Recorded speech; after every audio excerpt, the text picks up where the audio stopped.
Alors j'espère que ça ne va pas, que au Royaume-Uni ne va pas se produire la même chose que ce qui s'était produit en Suède, puisque je rappelle qu'en Suède, comme les sondages pour l'entrée de la Suède dans l'euro donnaient désespérément le non gagnant, eh bien la porte-parole du camp du oui, qui était Madame Anna Lindh, la jeune ministre des Affaires étrangères du gouvernement suédois de l'époque, qui avait 42 ans, qui était une jeune femme très photogénique et qui avait été l'égérie du camp du oui, eh bien a été assassinée dans une galerie commerciale de Stockholm par un type. L'affaire a été à moitié élucidée. C'est une espèce de Serbe sorti d'un hôpital psychiatrique, un type qui a un peu le profil de Lee Harvey Oswald, si vous voyez ce que je veux dire.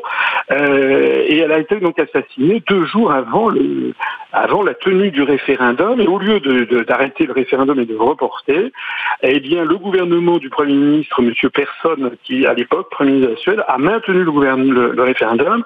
Et pendant les 24 heures précédentes, enfin les 48 heures précédentes le scrutin, on a chanté les louanges de cette femme qui avait été assassinée pour le triomphe du oui, et on a expliqué aux Suédois que ça allait changer probablement la donne et qu'ils allaient voter oui. Je ne sais pas si vous vous rendez compte, il y a même eu un sondage Gallup, qui a été le dernier sondage publié, qui avait indiqué que le camp du oui, miraculeusement, allait triompher du fait de cet assassinat mystérieux. En fait, bon, ça n'a pas eu lieu, le non l'a emporté en Suède, et puis ce qui est intéressant, c'est que toutes les prophéties d'Apocalypse qui avaient été faites pour la Suède, eh bien, donc c'était en 2003, eh bien, 13 ans après, plus personne n'en parle. Et pourquoi plus personne n'en parle? Parce que la Suède, je ne vais pas dire qu'elle se porte merveilleusement bien, elle fait quand même partie de l'Union européenne, mais elle se porte quand même parmi les pays de l'Union européenne, l'un des pays, sinon celui qui se porte le mieux.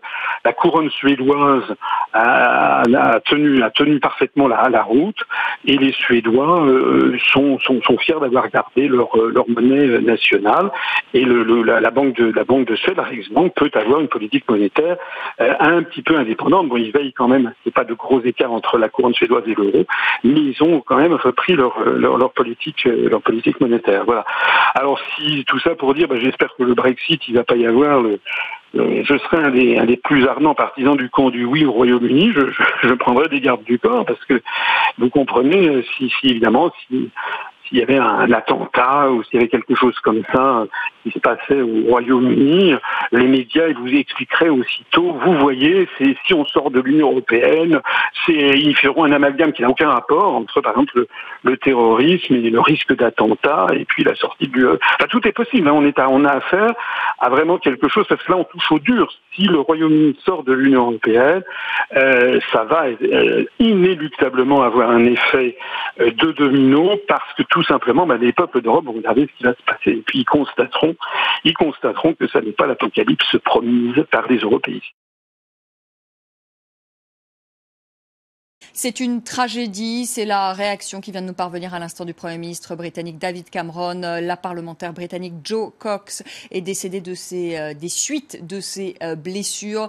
Elle était travailliste et surtout, elle militait ardemment pour le maintien du Royaume-Uni au sein de l'Union européenne, et ce, à une semaine de ce fameux référendum sur le Brexit. Ce sera jeudi prochain. Avec nous, Caroline de Camaret.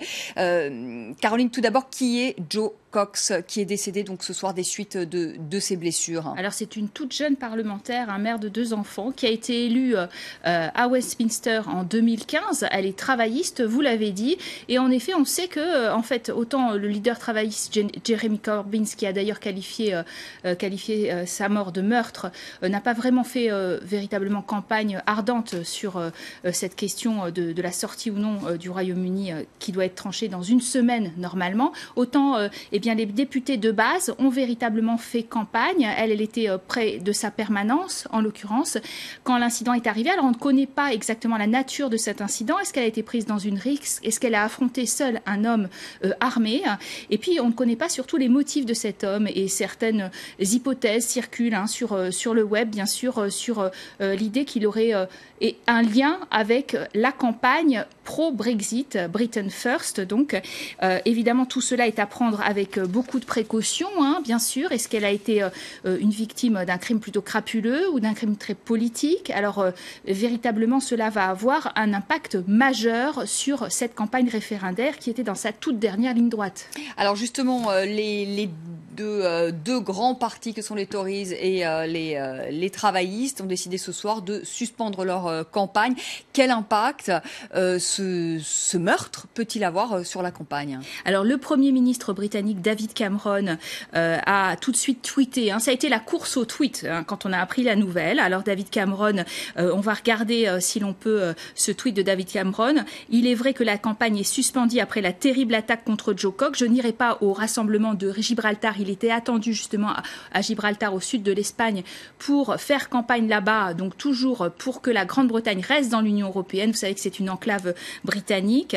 Et puis, en vérité, si les Britanniques se prononcent le 23 juin, il y a aussi son propre camp qui a manifesté son soutien. En l'occurrence, on parlait du chef du Parti travailliste, Jeremy Corbyn. On va regarder son tweet lui aussi. Il se dit tout à fait choqué par la nouvelle de l'attaque sur Joe Cox. Les pensées du Labour Party entier vont vers elle et sa famille.